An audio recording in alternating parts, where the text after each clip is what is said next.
Pergunto-lhe relativamente a este tema, o que é que teremos nos próximos tempos, tal como diz aqui o Raimundo, uma negociação deste conflito entre os Estados Unidos e a Rússia? Não é uma negociação entre os Estados Unidos e a Rússia, é uma mediação dos Estados Unidos do conflito entre a Rússia e a Ucrânia, não é? Porque, como se pode imaginar, a Ucrânia já disse que não pode haver paz sem ela. E também a própria União Europeia tem vindo a apelar para ser envolvido nos processos preliminares de negociação para o fim deste conflito. E, aliás, mesmo essa intervenção do secretário-geral do ministro da Defesa dos Estados Unidos, não é?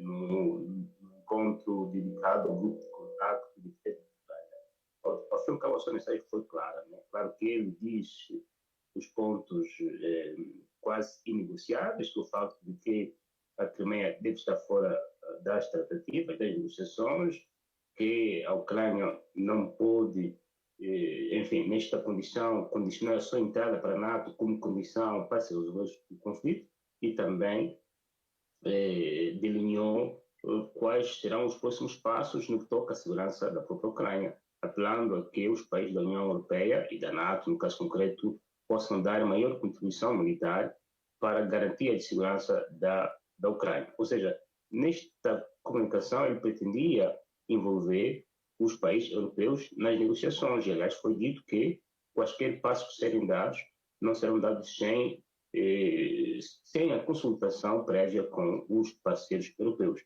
Por uma razão simples, é que os Estados Unidos, claro que são o principal apoiante da causa ucraniana, mas não é o único, né? Até porque o conflito acontece no território europeu. Existem países europeus interessados neste conflito, que também deram grande apoio militar, econômico e humanitário. Os refugiados ucranianos não estão nos Estados Unidos, salvo um ou outro, estão todos no espaço europeu.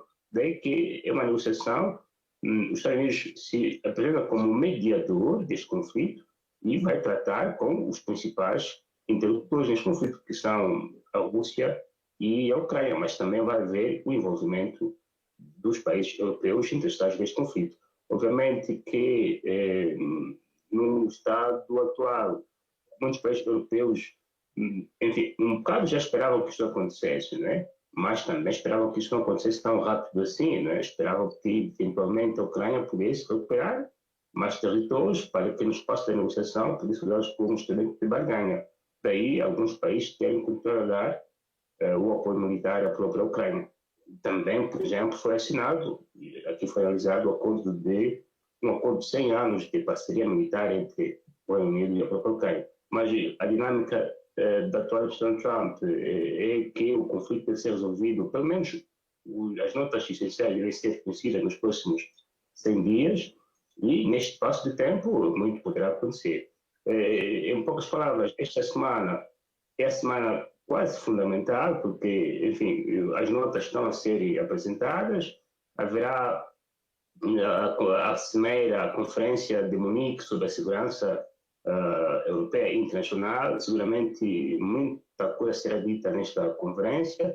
Também o emissário dos Estados Unidos para este conflito será recebido em Kiev nos próximos tempos para tentar apresentar, sei lá, o plano de paz dos Estados Unidos em relação a este conflito. Será uma semana determinante para estas primeiras fases de negociação para o fim do conflito entre a Rússia e a Ucrânia.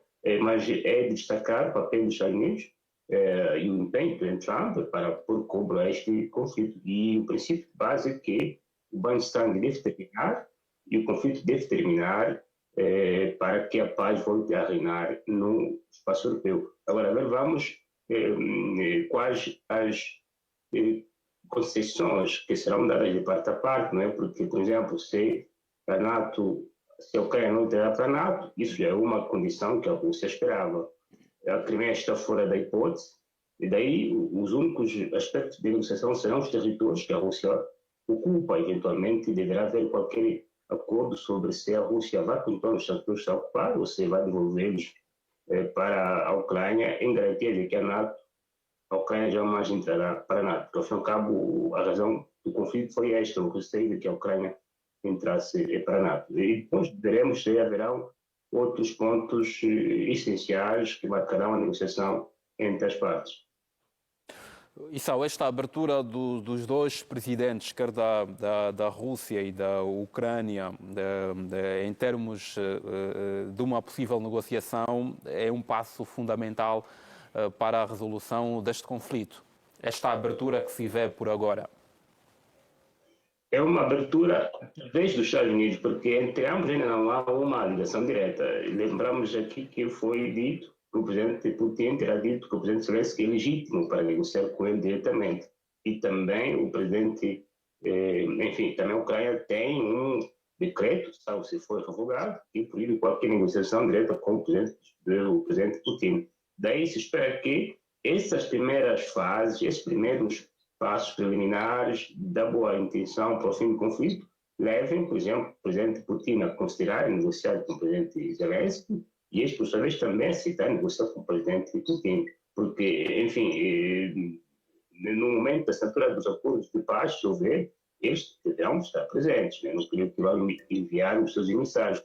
Porque se assim for, é porque os dois líderes não confiam um do outro. Isso pode ser um prelúdio de uma paz frágil, de um acordo de fogo frágil, que poderá não durar muito tempo.